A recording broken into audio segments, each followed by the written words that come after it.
Good day to all my friends, subscribers, and viewers. We have another listing, 11,000 square meters. Clean title at 250 pesos per square meter. 250 pesos ang metro kwadrado. So it has so many coconut trees, more or less naani sa mga 100 coconut trees, fruit bearing coconut trees. Nya, nayo sa kabuok bangkal, no? Tree. Gitawag na mo ni bangkal sa kuan, guys. Bisaya, I don't know what is the English term of bangkal. All are flat terrain. So it's along concrete road. So nindot ni guys. Located in Inabanga.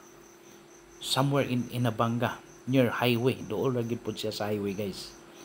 Then next to Inabanga is Clarin Bohol man, guys, which is around more or less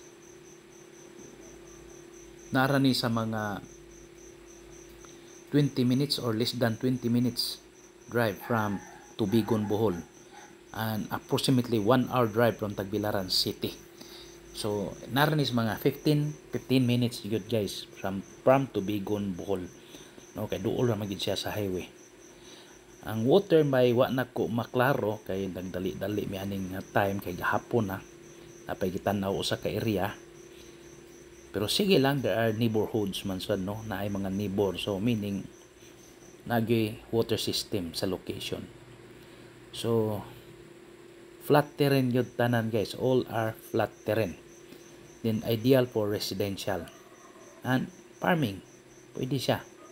Yeah, I noticed that the size of the property is rectangular, no, or rectangular yun. So mao na siya, guys. So very nice property, no.